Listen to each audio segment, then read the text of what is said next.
Welcome to Rebecca Sounds Reveille. What a show again I have for you, because with me today I have someone who is an options strategist with Simpler Trading.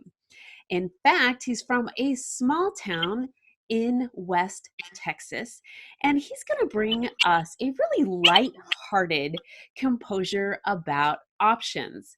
And for those of us who are kind of fuzzy about options, well, he's going to give us a clearer vision. In fact, he has, well, almost 2 decades of trading, and he's got this really solid grasp of, well, trader psychology. And I find this really fascinating because psychology really gives us a lot of information about things we do and the habits we do and why we choose things the way we do. And I think that this is really important when it comes down to our finances and how we handle them. This is something that I think my guest is going to really give us some insight on, because he knows about something called a reliability factor and a relatability factor. And I've got to tell you, when I spoke to him off air, he's got such a good, yes, relatability factor about him.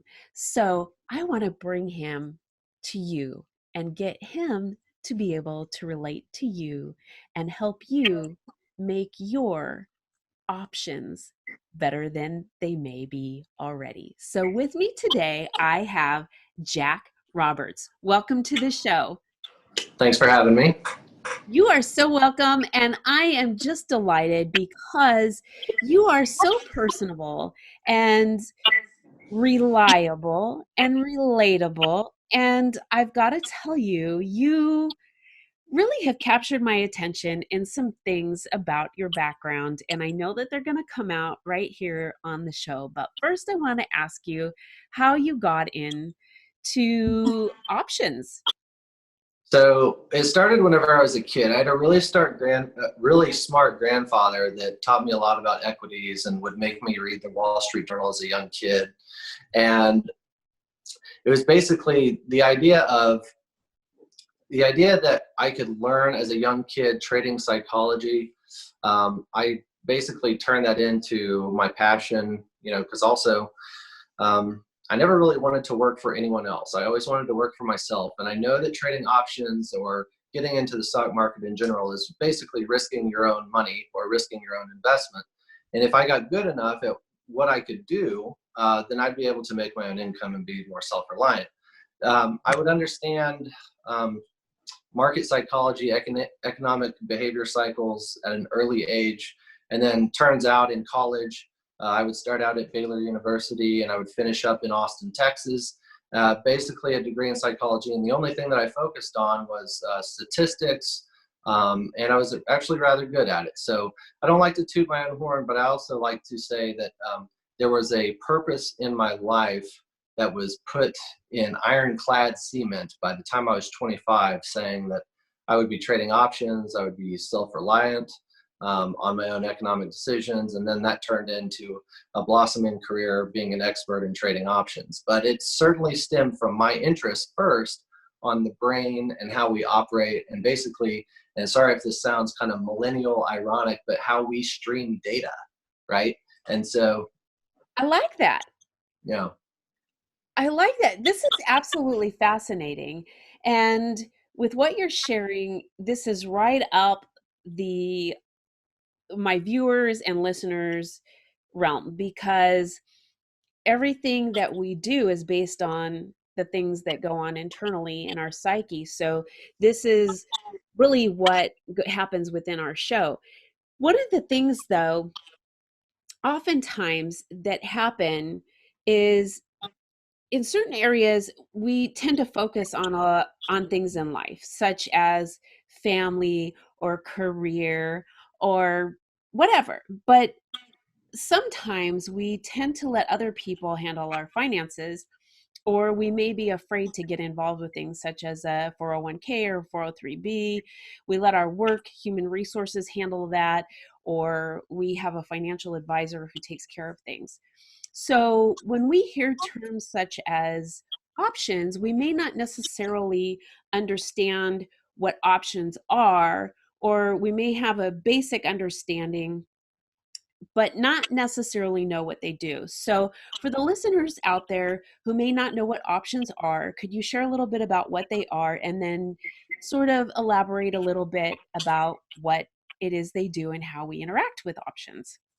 Yeah, sure, absolutely. So a lot of people like to confuse options with just regular stocks or equities and how they move. But basically, it's very simple. You have the stock market, and then you have derivatives. And derivatives are basically options. And what that means is this is another way to invest in the stock market, but use leverage to your favor. And they're basically contracts that are tied to the stock market that basically expire at a certain date forward in time. And what that means is you can buy a certain contract, let's say in Tesla. Everyone knows Tesla. I try to choose names that everyone knows about. So let's say Tesla is sitting at a certain price. I would like to buy contracts or options with the idea for a certain amount of money saying, hey, if it gets to this level, and we don't have to use any figures for this, but if it goes higher, and I've already bought a call option, what we call basically long in the stock market, or betting that the price of that Tesla stock is going to go higher, well, then the options contracts that I've bought saying that the price would go higher at a later date of expiration will be of value to me. I can buy those at a small price and sell those at a larger price. Basically, what Walmart does in the wintertime, they buy millions of hot dogs to sell you during the summer of the next year, right?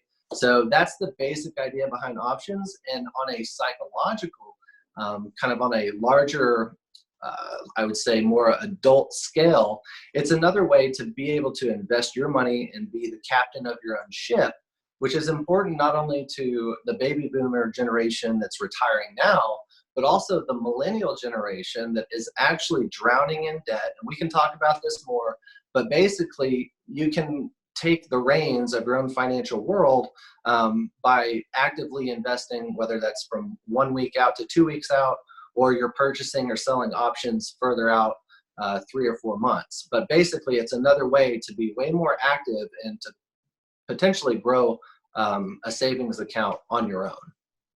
This is very fascinating because I think that there's some actual opportunity here to capitalize on funds a Yeah. lot quicker. Yeah, and I can give some really good examples. Mhm. So if I generally understand that we're in a bull market, which we are, we're pretty much in the most powerful bull market that we've seen since 2001. You could argue other dates, but basically, let's stick with the plan. So far, we've had a pretty strong 2019. And what I wanted to do this year was focus on technology, focus on cloud computing, Amazon Web Services, and other e-commerce websites that are like Oracle or PayPal. But what I focused on this year, because this is my job and it's my passion to do all the research and go drown myself in numbers and resurface back up, spitting them out to everyone else. But basically, I was long semiconductors this year, namely AMD and NVIDIA. These are companies that are worldwide, that ship all over.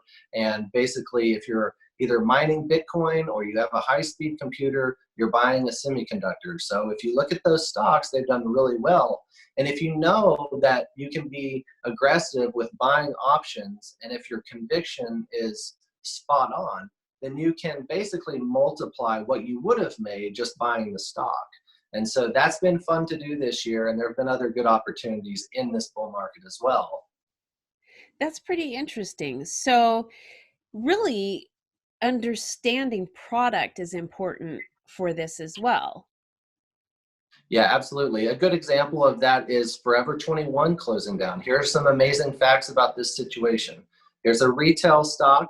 It's global. It's got amazing margins whenever you talk about how much they have paid for their material, and then they sell it at a 63,000 square foot Madison or New York Square Garden type situation with 138,000 square feet as their largest store. Here's the deal. The numbers break down. Yes, Forever 21 had amazing margins.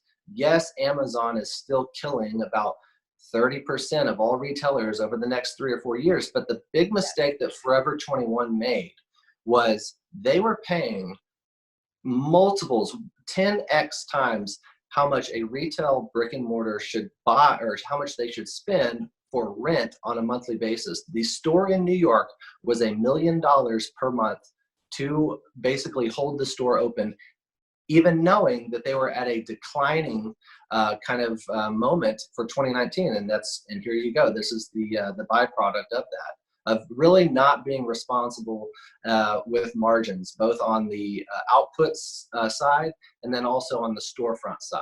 So many mistakes, but that's just one example as to kind of what we're getting into. Well, that's really interesting because not only can we learn about how to work with investment or options in trading and things like that, but that tells us about how to look at our own personal income.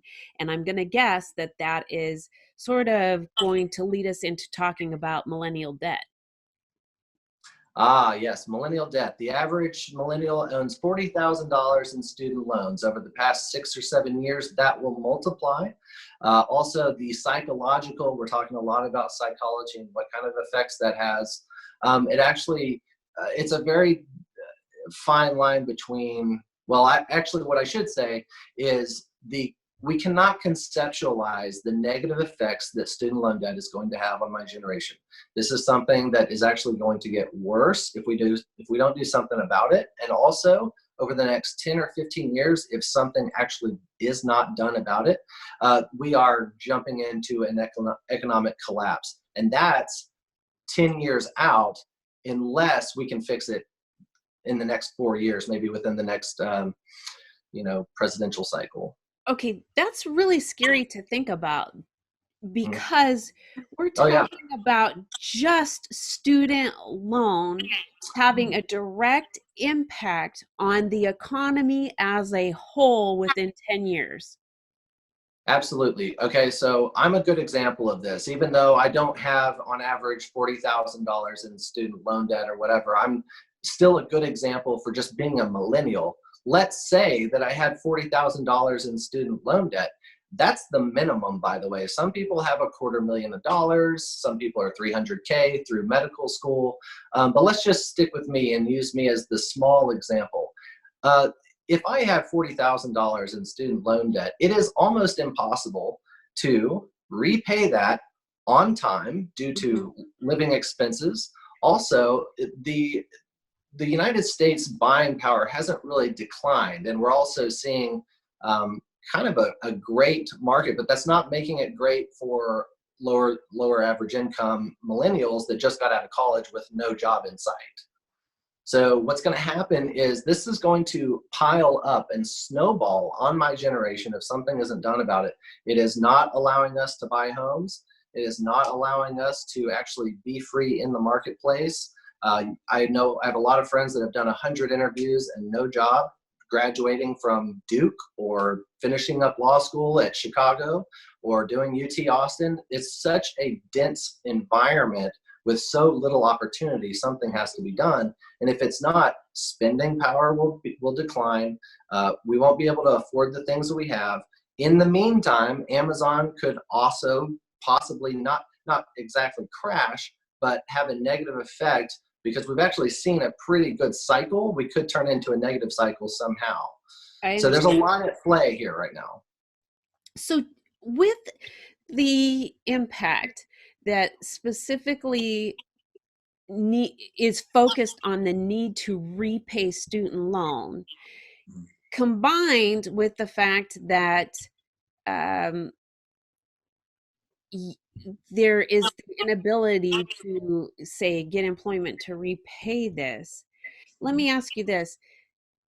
Do you see a resolution to this issue? Yes. The only resolution that really makes sense is, and dare I say this, I'm not exactly a UBI, universal basic income, maximalist. I do think it's a good idea, and I do think we can pay for it. The issue is what it's very simple. The product called expensive college is a product of the 90s, whenever Congress passed a whole bunch of laws saying that college should be expensive. And I'm using, fourth grader terms here just to get to a point. The idea is that college doesn't need to be expensive. In fact, it actually needs to be somewhat free. Okay. Now, so the deal is we could easily just forgive it. The FDIC, the Fed could come in and you could have basically a null set zero, but that's not going to happen. I was going to ask you if that was removed altogether, if that would impact things. Okay, that you've answered that question for me. So the idea here now is if we continue on into the future and still have expensive college and no loan forgiveness or any type of like opportunity package to where even if you did pay for college and it was super expensive, you're still guaranteed some type of income, some type of foundation, right? I mean, kids are working hard. Kids are spending a lot of money. I did the same thing. I trekked through college and it was very difficult. And it was even very difficult if I wouldn't have had the opportunities laid in front of me with the family business and things like that. I would have had to do probably 2 or 3 more years for my license. I never wanted to really be a therapist. I was just always interested in how the brain functions, how the brain works, and how we kind of interact with each other as humans on this planet. But really, it's kind of a difficult topic, and it's also a hard one to tackle. I just think that forgiving everything for the generation between 1982 to 1993, 1995, and then continue on to tweak things and make college less expensive would be a great idea. Let me ask you a question. Currently, you are a options strategist with Simpler Trading. Tell the audience a little bit about what you do and how they can connect with you and what you can do to assist them in making their life a little bit better. Absolutely. So Simpler Trading is a great team. I mean, we're probably one of the best out there as far as informing and educating people on options and how to actively manage their own money.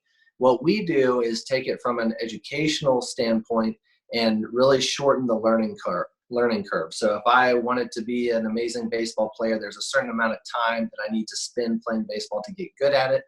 And the learning curve still applies to trading options. And so what I do on a daily basis, and yes, even on the weekends, is I love numbers. So I will crush numbers and I will make sense out of them, kind of like the Forever 21 analysis.